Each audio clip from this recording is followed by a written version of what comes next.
Hello दोस्तों, good study class में आपका बहुत बहुत स्वागत। तो चलिए आइए इस वीडियो को स्टार्ट करते हैं। और इस वीडियो को स्टार्ट करते हैं तो आज हम पढ़ेंगे कि टेंथ क्लास में जो यूरोप में राष्ट्रवाद का उदय है, एनसीईआरटी जो है उसको हम लोग पढ़ने वाले हैं। यूरोप में राष्ट्रवाद का उदय, और हम इसको कम से कम 2 वीडियो में कवर करेंगे और कम से कम समय में कवर करने की कोशिश करेंगे इसको, क्योंकि हम नोट्स बनाए हैं और नोट्स के माध्यम से हम पढ़ने की कोशिश करेंगे।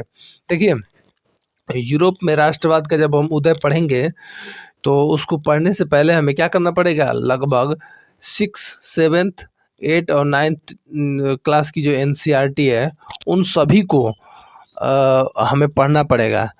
अथवा आप नहीं पढ़े हैं तो कोरिलेट करके आप क्या कर सकते हैं, पढ़ सकते हैं उनके बारे में थोड़ी थोड़ी। यदि आपको जानकारी है तो आप यूरोप में राष्ट्रवाद का उदय अच्छे से समझ पाएंगे।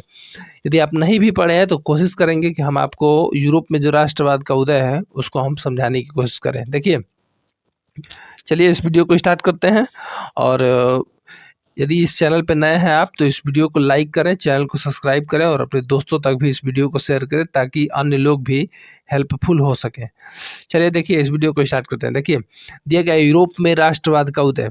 यूरोप में राष्ट्रवाद का उदय, चूंकि ये चैप्टर का ही नाम है कि यूरोप में राष्ट्रवाद का उदय, तो जब 6, 7, 8 और 9 की एनसीईआरटी आप पढ़ेंगे तो यूरोप में राष्ट्रवाद का उदय जो है अच्छे से आप लोगों को समझ में आएगा। देखिए, यूरोप में जब राष्ट्रवाद का उदय हुआ तो उससे पहले भूमंडलीकरण हो चुका था। भूमंडलीकरण हो चुका था। भूमंडलीकरण मतलब क्या है कि आयात निर्यात एक जगह से दूसरे, एक देश की संस्कृति सभ्यता जो थी वो दूसरी देशों में जा चुकी थी। मतलब व्यापार वगैरह हो रहा था भूमंडलीकरण के माध्यम से। भूमंडलीकरण मतलब जैसे कोई देश भारत में बनता है और उसका निर्यात होता है दूसरे देशों में, चाहे दूसरे देशों में कोई चीज़ बनती है और वो भारत में आती है, तो इसी को भूमंडलीकरण कहते हैं। अब देखिए, यूरोप में राष्ट्रवाद का जब उदय हुआ तो उससे पहले अमेरिका जैसी जो महाशक्ति थी, क्योंकि अमेरिका को सुपर पावर कहा जाता है, अमेरिका जैसी जो महाशक्ति थी वो अभी उपनिवेश का शिकार हो चुकी थी, उपनिवेशवाद की शिकार हो चुकी थी। और यह जो अमेरिका था यह अभी ब्रिटेन का क्या हो चुका था, गुलाम हो चुका था। एक बार गुलाम हो चुका था, उसके बाद फिर से जब उसके 13 उपनिवेश फ्रांस की सहायता से जब आज़ाद हुए तभी यह उपनिवेशवाद से क्या हुआ है, उभरा हुआ है। अर्थात अमेरिका जैसी महाशक्ति भी उपनिवेशवाद से बची नहीं है। अगला जो कह रहा है कि सत्ता का अधिग्रहण एवं विस्तार की होड़ लगी हुई थी, यानी कि उपनिवेशवाद होने के बाद आपको बता दें कि भूमंडलीकरण हुआ और भूमंडलीकरण में सत्ता के जो अधिग्रहण की होड़ थी वो लगी हुई थी कि कितना क्षेत्र अपने अंदर कर लिया जाए और कितने देशों को उपनिवेश बना लिया जाए। तो यह होड़ भी लगी हुई थी। तो इन्हें आपको समझने की ज़रूरत है। और उसके बाद हम लोग देखेंगे राष्ट्रवाद क्या होता है। देखिए, राष्ट्रवाद यहाँ पे लिखा गया है, एकदम साफ शब्दों में लिखा गया राष्ट्रवाद, राष्ट्र के प्रति प्रेम, राष्ट्र के प्रति क्या, प्रेम या लगाव जो हमें कुछ भी करने के लिए प्रेरित करता है। राष्ट्र के प्रति प्रेम या लगाव जो हमें क्या करता है, कुछ भी करने के लिए प्रेरित करता है, वही क्या कहलाता है, राष्ट्रवाद कहलाता है। और यहाँ पे दिया गया अर्नेस्ट रेनर के अनुसार, यानी कि अर्नेस्ट रेनर के शब्दों में यहाँ पे दिया गया है कि एक ऐसा क्षेत्र जहाँ समान भाषा, यानी कि एक समान भाषा, एक समान नस्ल और समरूप समाज निवास करता है, उसे हम क्या कहते हैं, उसे हम राष्ट्र कहते हैं। उसे हम क्या कहते हैं, राष्ट्र कहते हैं। राष्ट्र किसे कहते हैं, एक ऐसा क्षेत्र जहाँ समान भाषा, समान नस्ल और समरूप समाज निवास करता है, उसे हम क्या कहते हैं, राष्ट्र कहते हैं। और राष्ट्रवाद किसे कहते हैं, राष्ट्र के प्रति प्रेम लगाव जो हमें कुछ भी करने के लिए क्या करता है, प्रेरित करता है, उसी को हम क्या कहते हैं, राष्ट्रवाद कहते हैं। देखिए, अब आगे देखते हैं हम लोग। यहाँ पे दिया गया है कि यूरोप में राष्ट्रवाद का उदय, यूरोप में राष्ट्रवाद के उदय की पहली झलक कब दिखाई देती है, यूरोप में राष्ट्रवाद की उदय की पहली झलक हमें दिखाई देती है फ्रांसीसी क्रांति में, जो 1789 ईस्वी में होती है। और 1789 ईस्वी में जो फ्रांसीसी क्रांति होती है उसमें जो लुई 16वां राजा रहता है उस समय, ठीक है, लुई 16वां। और लुई 16वां जब राजा बनता है तो उस समय होता क्या है कि मध्यम वर्ग का क्या होता है, उदय होता है। और वही मध्यम वर्ग आगे चल करके और फ्रांस की स्वतंत्रता का क्या बनता है, कारण बनता है, मध्यम वर्ग। तो आपको मध्यम वर्ग के बारे में पता होना चाहिए, क्योंकि मध्यम वर्ग जो था यह काफ़ी शिक्षित वर्ग था और यह नए तौर तरीके चाहे शिक्षा के माध्यम से जो अपने हक की भावना है उसको ले करके और ये आगे बढ़ रहा था कि अपना हक किस प्रकार से प्राप्त किया जाएगा। तो ये मध्यम वर्ग था, यह फ्रांसीसी क्रांति की स्वतंत्रता में अत्यंत महत्वपूर्ण योगदान निभाया है। तो इस मध्यम वर्ग के बारे में भी आप जान चुके होंगे। देखिए, मध्यम वर्ग, इस वर्ग ने समानता, स्वतंत्रता और बंधुत्व की मांग की। किससे? जो लुई 16वां उस समय राजा था, उससे उसने क्या किया? मध्यम वर्ग ने समानता, स्वतंत्रता एवं बंधुत्व की मांग की। चूँकि फ्रांसीसी क्रांति 9th क्लास में है, तो फ्रांसीसी क्रांति के बारे में भी हमें जानना पड़ेगा कि फ्रांसीसी क्रांति से रिलेट करके ही यह चैप्टर है। तो उम्मीद कर रहे होंगे कि फ्रांसीसी क्रांति के बारे में आप लोग जानते होंगे कि फ्रांसीसी क्रांति कैसे हुई थी। तो फ्रांसीसी क्रांति में जनता 3 वर्गों में विभक्त थी, प्रथम स्टेट्स, द्वितीय स्टेट्स और तृतीय स्टेट्स। और लुई 16वां कर के द्वारा जनता को क्या करता था? अत्यंत शोषित करता था। इसलिए जो मध्यम वर्ग उत्पन्न हुआ, इस मध्यम वर्ग ने समानता, स्वतंत्रता और बंधुत्व की मांग की और उसके बाद क्या हो गया? फ्रांसीसी क्रांति प्रारंभ हो गई। अब देखिए, इसके बाद हमें पढ़ना रहता है वाटरलू का युद्ध। वाटरलू का युद्ध होता है 1815 में। वाटरलू का युद्ध कब होता है? 1815 में। और वाटरलू के युद्ध के बाद देखिए यहाँ पे क्या होता है, नेपोलियन बोनापार्ट है, वह क्या होता है? इस युद्ध में पराजित हो जाता है। नेपोलियन क्या होता है? इस युद्ध में पराजित हो जाता है। और पराजित होने के बाद किससे पराजित होता है? ब्रिटेन, प्रसा, फ्रांस और ऑस्ट्रिया, यानी कि ये चारों देश मिल करके और किसे हरा देते हैं? नेपोलियन को हरा देते हैं। और नेपोलियन को जब हरा देते हैं तो एक महत्वपूर्ण कार्य इसमें होता है, एक महत्वपूर्ण कार्य होता है। इस वाटरलू के युद्ध के बाद क्या होती है? वियना की संधि होती है। इस नेपोलियन के हारने के बाद क्या होती है? वियना की संधि होती है। तो इसे भी हम लोगों को पढ़ना है। उससे पहले हम जान लेते हैं कि नेपोलियन कौन सा कार्य किया था। नेपोलियन एक महत्वपूर्ण कार्य किया था। वो कार्य क्या था? नेपोलियन ने अपने शासनकाल में एक संहिता बनाई थी, कानून बनाया था जिसे नेपोलियन संहिता कहा गया। जिसे क्या कहा गया? नेपोलियन संहिता कहा गया। इस नेपोलियन संहिता को कब लागू किया गया था? यह 1804 में लाया गया था और इसे नेपोलियन कोड भी कहा गया। नेपोलियन संहिता को क्या कहा गया? नेपोलियन कोड भी कहा गया। और यह 1804 में लाया गया था। देखिए, जब नेपोलियन ब्रिटेन, प्रसा, फ्रांस और ऑस्ट्रिया, इन चारों देशों की संयुक्त सेना से क्या हो जाता है? पराजित होता है। तो पराजित होता है तो उसके बाद क्या होता है? वियना की संधि होती है। इस वियना की संधि को वियना कांग्रेस भी कहा जाता है। इस वियना की संधि को क्या कहा जाता है? वियना कांग्रेस भी कहा जाता है। तो इसे भी हमें याद रखने की जरूरत है। देखिए, वियना की संधि 1815 में होती है और वाटरलू के युद्ध के पश्चात, जिसमें नेपोलियन का हो जाता है? पराजित हो जाता है और संपूर्ण यूरोप की रक्षा के लिए एक समझौता होता है। संपूर्ण यूरोप की रक्षा के लिए क्या होता है? एक समझौता या प्रारूप तैयार किया जाता है जिसे वियना कांग्रेस कहा जाता है। अब देखिए, नेपोलियन के पराजित होने के बाद संपूर्ण यूरोप की रक्षा के लिए एक समझौता या प्रारूप तैयार किया जाता है और इसी प्रारूप को क्या कहा गया? वियना कांग्रेस कहा गया। और वियना कांग्रेस चूंकि यह क्या था? एक समझौता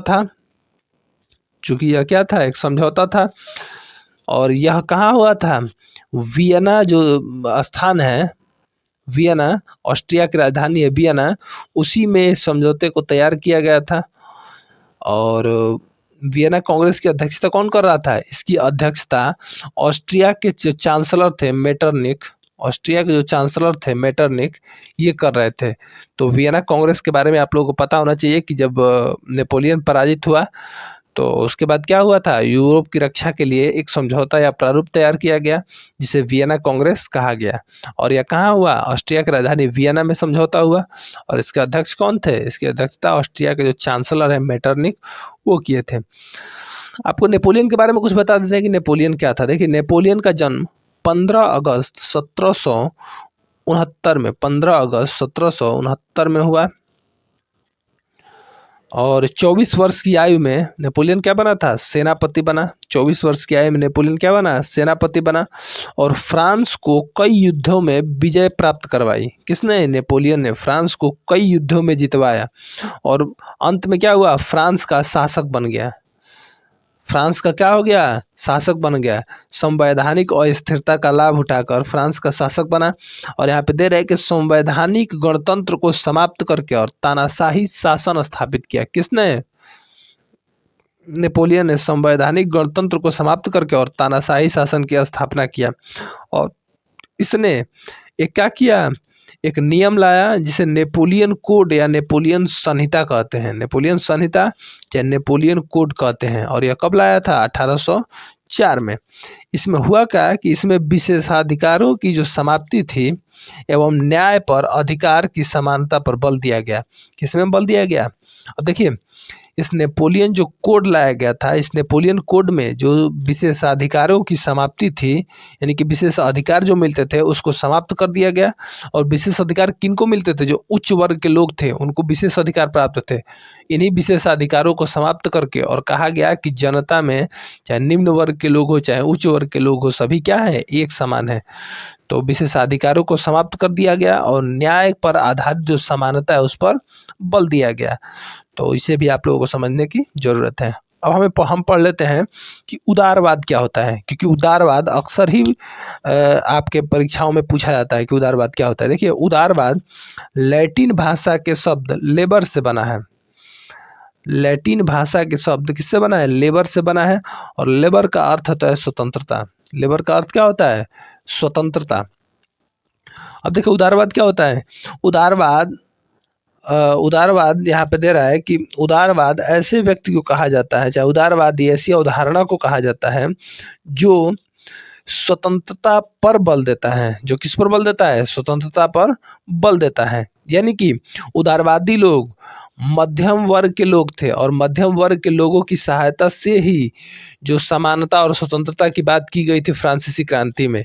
तो आपको समझने की जरूरत है कि उदारवाद क्या होता है। उदारवाद ऐसी अवधारणा को कहा जाता है जिसमें मध्यम वर्ग के लोग किसकी बात करते हैं, समानता और स्वतंत्रता पर बल देते हैं या समानता और स्वतंत्रता की बात करते हैं। तो आपको इसे भी याद रखने की जरूरत है। अब देखिए रूढ़िवाद क्या होता है, हम रूढ़िवाद को देख लेते हैं कि रूढ़िवाद क्या होता है। चूंकि रूढ़िवाद मतलब होता है पुरानी परंपराओं पर आधारित पौराणिक रीति रिवाज, यानी कि पुरानी परंपराएं जो चलती आ रही हैं उसी को क्या कहा गया है, रूढ़िवाद कहा गया है। यहाँ पे दिया गया है कि परंपरा पर आधारित पौराणिक रीति रिवाजों में विश्वास रखने वाले व्यक्ति को हम क्या कहते हैं, रूढ़िवाद व्यक्ति कहते हैं, रूढ़िवाद व्यक्ति कहते हैं। और यदि एक समाज विशेष रहता है तो उसी को हम रूढ़िवादी कहते हैं। तो यहाँ पे क्या कहा गया है, रूढ़िवादी परंपरा मतलब ऐसी परंपरा जिसमें पौराणिक रीति रिवाजों पर विश्वास रखा जाए, तो इसी परंपरा को हम क्या कहेंगे, रूढ़िवादी परंपरा कहेंगे।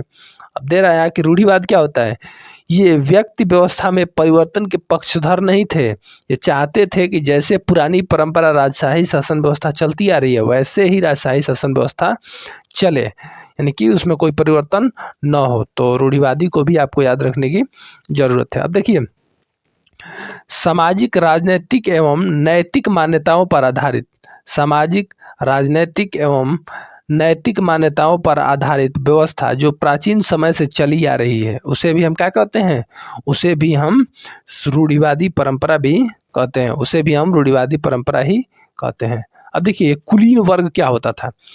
कुलीन वर्ग जो था, उच्च वर्ग जो समृद्ध था, यानी कि धनी मनी जो वर्ग था, उच्च वर्ग जो समृद्ध था उसे एवं उसे विशेषाधिकार जो प्राप्त होते थे, इसी वर्ग को कहा गया कुलीन वर्ग। कुलीन वर्ग किसे कहा गया, उच्च वर्ग जो समृद्ध थे एवं जिसे विशेष अधिकार प्राप्त थे उन्हीं को क्या कहा गया, उन्हीं को कहा गया कुलीन वर्ग। अब निरंकुशवाद किसे कहा गया, यानी कि सत्ता पर किसी प्रकार का यदि अंकुश न हो तो ऐसी सत्ता को निरंकुश सत्ता कहते हैं। और ऐसे वाद को हम क्या कहेंगे, निरंकुशवाद, जिस पर किसी भी प्रकार का अंकुश न हो। तो इसे भी हमें याद रखने की जरूरत, चूँकि ये मोस्ट इम्पोर्टेंट शब्द हैं जो अक्सर परीक्षाओं में पूछे जाते हैं। और यदि आपको ये पता है तो आप अच्छे से इस चैप्टर को समझ सकते हैं। अब देखिए जनमत संग्रह प्रत्यक्ष लोकतंत्र का एक साधन है, यानी कि जनमत संग्रह को क्या कहेंगे हम, प्रत्यक्ष लोकतंत्र का एक साधन, जिसमें प्रत्यक्ष लोकतंत्र में कानून के किसी भी प्रस्ताव पर जनता की राय को जनता ही जनमत है। इसका मतलब क्या है, प्रत्यक्ष लोकतंत्र में यदि कानून के किसी भी प्रस्ताव पर जनता की राय जाननी है तो वही क्या होता है, जनमत होता है। यानी कि प्रत्यक्ष लोकतंत्र हो और उसमें जनता की राय जाननी है कि किस प्रतिनिधि को हमें चुनना है, तो वही क्या होता है, जनमत होता है। यानी कि सबकी राय को जानना। अब यहाँ पे दिया है नारीवाद। नारीवाद क्या होता है, महिला अधिकारों के जागरूकता की बात करने वाला जो भी वर्ग होता है उसे हम नारीवाद कहते हैं। यानी कि महिला के अधिकारों की और जो उसकी जागरूकता को मानने वाला, चाहे उसकी जागरूकता के बारे में बात करने वाला जो वर्ग होता है वही क्या कहलाता है, नारीवाद कहलाता है। यहाँ पे दिया गया है कि यूटोपिया या कल्पनादर्श ये क्या होता है। तो यूटोपिया या कल्पनादर्श जो होता है एक आदर्श, चाहे एक आधार कहेंगे, वही यूटोपिया या कल्पनादर्श होता है। एक आदर्श मतलब दिया गया है कि एक ऐसा आदर्श या आधार जो कभी पूरा न हो सके, वही कल्पनादर्श यानी कि यूटोपिया है।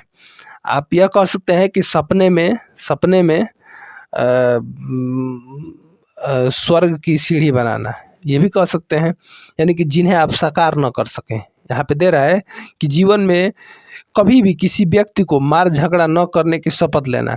यानी कि हम ऐसे कार्यों के बारे में हम सोच लेते हैं, यानी कि जो जीवन में कभी पूरा ही नहीं हो सकता है। इसका मतलब क्या है कि यहाँ पे दे रहा है कि जीवन में कभी भी किसी व्यक्ति से मार झगड़ा न करने की शपथ लेना। ऐसा हो सकता है कि जीवन में हम किसी भी व्यक्ति से मार झगड़ा न करें, कभी तो कभी मार झगड़ा हो ही सकता है।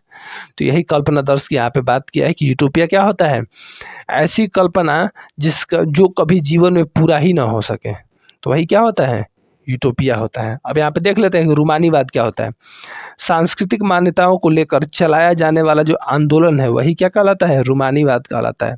सांस्कृतिक मान्यताओं को लेकर जो भी आंदोलन चलाया जाता है वही क्या होता है, रूमानीवाद कहलाता है। और जुर्कस क्या होता है, प्रशा की सामाजिक श्रेणी में जो भी जमींदार वर्ग से संबंधित लोग थे उसी को क्या कहा गया है, जुर्कस कहा गया। प्रशा की सामाजिक श्रेणी में जो भी जमींदार वर्ग से संबंधित लोग थे उन्हीं को क्या कहा गया, जुर्कस कहा गया। और आगे देख लेते हैं कि आगे आज पढ़ना है या नहीं। तो आज बस इतना ही, और कोशिश करेंगे कि कल के वीडियो में चाहे 40 मिनट का चाहे 30 मिनट का वीडियो बने, कल नेक्स्ट वीडियो ला करके और इस चैप्टर को पूरा कंप्लीट करवा दिया जाएगा। तो इस चैप्टर में बस यही तक, और मिलते हैं अगले वीडियो में। इस वीडियो को देखने के लिए आपका बहुत बहुत आभार। इस वीडियो को अपने दोस्तों तक भी शेयर करें। तो मिलते हैं अगले वीडियो में। Thank you so much.